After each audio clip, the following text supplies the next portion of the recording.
الصوم لله يجزي كيف شاء به نحمده ونصلي على رسوله الكريم اما بعد بسم اللہ الرحمن الرحیم۔ معزز خواتین و حضرات، السلام علیکم ورحمۃ اللہ وبرکاتہ۔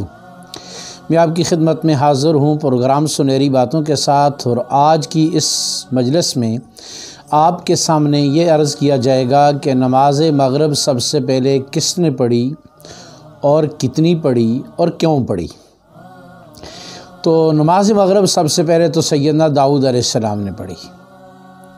اس سے پہلے کہ کب پڑھی اور کیوں پڑھی، اس سے پہلے اس بات کو ذرا سمجھ لیجئے کہ انبیاء کے بارے میں اہل سنت والجماعت کا اجماعی عقیدہ ہے کہ انبیاء معصوم ہوتے ہیں، ان سے کوئی غلطی سرزد نہیں ہوتی۔ اللہ جل جلالہ کی ذات نے ان کی حفاظت کا قدرتی نظام قائم کیا ہوتا ہے۔ انبیاء گناہوں سے پاک ہوتے ہیں، لیکن پھر بھی بسا اوقات کوئی ایسی بات کہ جس میں گناہ کش تو نہیں ہوتا لیکن خلاف ادب کہہ لیجئے یا اس میں کسی طرح کی کوئی کوتاہی کہہ لیجئے، تو ہلکی سی جو اللہ کی پسند کے مطابق نہیں ہوتی بات، تو اس پر اللہ رب العزت کی ذات تنبیہ فرماتے ہیں۔ تو حضرت داؤد علیہ السلام سے بھی کچھ ایسا ہی ہو گیا، تو اللہ جل جلالہ کی ذات نے قرآن مجید میں فرمایا کہ فَغَفَرْنَا لَهُ ذَلِكَ، ہم نے ان کی بخشش فرما دی۔ پھر تو جب اللہ رب العزت کی ذات کی طرف سے حضرت داؤد علیہ السلام کو یہ پیغام ملا کہ ہم نے آپ کے اس عمل پر آپ کی بخشش فرما دی ہے، تو حضرت داؤد علیہ السلام شکرانے کے طور پر نماز کی نیت باندھ کے کھڑے ہو گئے، اور آپ نے 4 رکعت کی نیت باندھی۔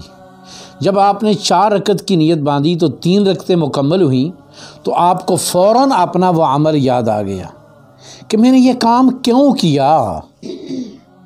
اس پر ان پر ایسا حال طاری ہوا، ایسی گریہ طاری ہو گئی کہ غلبہ حال کی وجہ سے وہ گر کے بے ہوش ہو گئے۔ تو اس پہ انہوں نے 3 ہی رکعتیں ان کی ہوئیں، چوتھی ان کی رہ گئی۔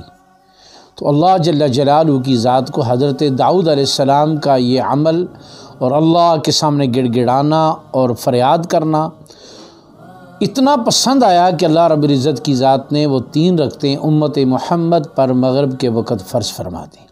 تو نماز مغرب سب سے پہلے داؤد علیہ السلام نے بطور شکرانے کے پڑھی۔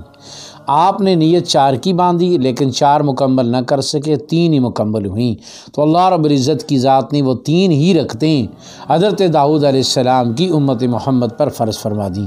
اللہ جل جلالہ کی ذات ہمیں تمام فرائض بالعموم اور نماز بالخصوص اس کا اہتمام نصیب فرمائے، اور اللہ رب العزت کی ذات ہمیں قبولیت والی نماز بھی نصیب فرمائے۔ السلام علیکم ورحمۃ اللہ وبرکاتہ۔